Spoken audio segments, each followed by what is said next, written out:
एटा में बाबा साहेब अंबेडकर की प्रतिमा तोड़े जाने के विरोध में एटा कलेक्ट्रेट पर धरना देने जा रहे सपा सांसद रामजी लाल सुमन को एक बार फिर हाउस अरेस्ट कर लिया गया। बताया जा रहा है कि डीआईजी अलीगढ़ के निर्देश पर पुलिस ने सांसद को रोका। इस दौरान गुस्साए सांसद ने पुलिस से कहा, गोली मरवा दो, जेल भिजवा दो, हम कोई अपराधी नहीं है। उन्होंने पुलिस पर गंभीर आरोप लगाते हुए कहा कि अपराधियों के साथ तो पुलिस मित्रवत व्यवहार करती है, लेकिन मेरे आतंकवादी जैसा बर्ताव किया जा रहा है। सांसद ने कहा कि यह पुलिस का बार का नाटक है कि अपराधियों पर कार्रवाई नहीं होती बल्कि हमें ही रोका जाता है। प्रतिमा टूटने की घटना से नाराज सांसद कलेक्ट्रेट पर विरोध प्रदर्शन करने जा रहे थे, लेकिन पुलिस ने उन्हें घर से बाहर निकलने नहीं दिया। रामजी लाल सुमन के आवास पर भारी पुलिस बल तैनात कर दिया गया, जिससे क्षेत्र में तनाव का माहौल बन गया। सांसद का कहना है कि वह सिर्फ लोकतांत्रिक तरीके से अपनी आवाज उठा रहे थे, शांतिपूर्ण धरना देना चाहते थे, लेकिन प्रशासन ने उनकी बात सुने बिना ही उन्हें नजरबंद कर दिया। इस पूरे घटनाक्रम से पार्टी कार्यकर्ताओं और समर्थकों में नाराजगी फैल गई है। फिलहाल सांसद अपने आवास पर ही रुके हुए हैं और पुलिस की कड़ी निगरानी में है। घटना को लेकर सियासी हलकों में भी चर्चा तेज हो गई है। आपको क्या कहना चाहिए? आज एटा जिला मुख्यालय पर समाजवादी पार्टी द्वारा आयोजित धरने में हमें शरीक होना था, शामिल होना था। अनावश्यक रूप से एटा पुलिस के अनुरोध पर आगरा की पुलिस ने हमें नजरबंद कर दिया। और ये कोई आज नजरबंद नहीं कर रहे हैं, 3 महीने से लगातार हमारे साथ ही व्यवहार हो रहा है जैसे मैं कोई आतंकवादी हूँ, नक्सलवादी हूँ। इन लोगों का लोकतंत्र में कोई विश्वास नहीं है। अभी 25 जून को इन लोगों ने जलसा किया था कि इंदिरा गांधी ने आपातकाल लगाया, इंदिरा गांधी ने आपातकाल लगाया। ये बात सही, हम जेल गए थे, लेकिन ये अघोषित आपातकाल है। लोकतांत्रिक संस्था को नष्ट किया जा रहा है, व्यक्ति की आजादी पर लगाम लगाई जा रही है।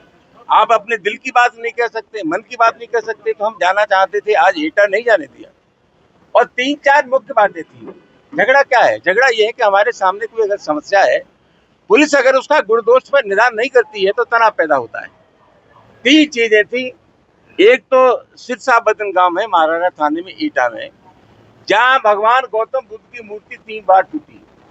इन्होंने क्या शॉर्टकट निकाल लिया है कि जहाँ भगवान गौतम बुद्ध की मूर्ति टूटती है या डॉक्टर अम्बेडकर की मूर्ति टूटती है, नई मूर्ति ला करके लगा देते हैं। हमारा क्या कहना है? हमारा कहना यह है कि इन मूर्तियों के टूटने के बाद अगर कहीं से आपने सख्त कार्रवाई कर दी होती तो उसका संदेश जाता और इस आशय की घटनाओं की पुनरावृत्ति नहीं होती। ये लचर व्यवस्था है, अपराधियों के साथ इनका मित्रवत व्यवहार है।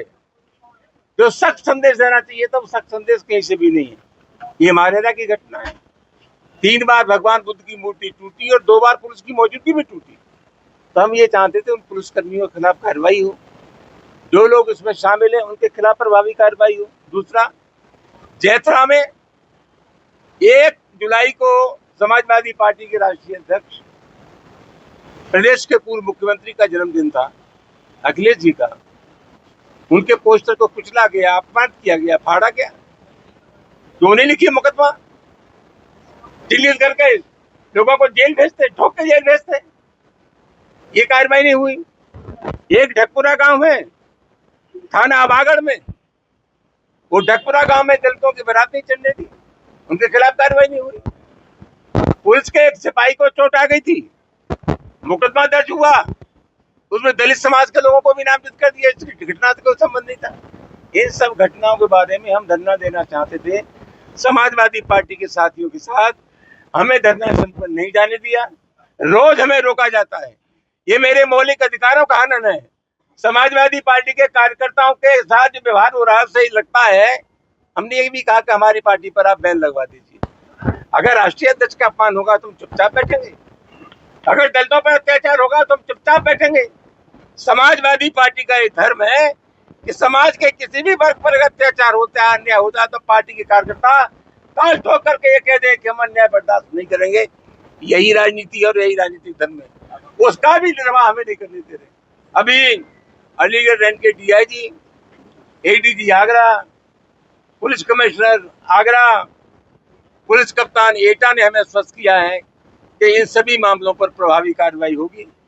1 हफ्ते का हमें समय दिया है, हम देखेंगे। अगर 1 हफ्ते में कार्रवाई नहीं हुई तो फिर आज जनतंत्र में संघर्ष करने का जो तरीका है उसका फिर इस्तेमाल करेंगे।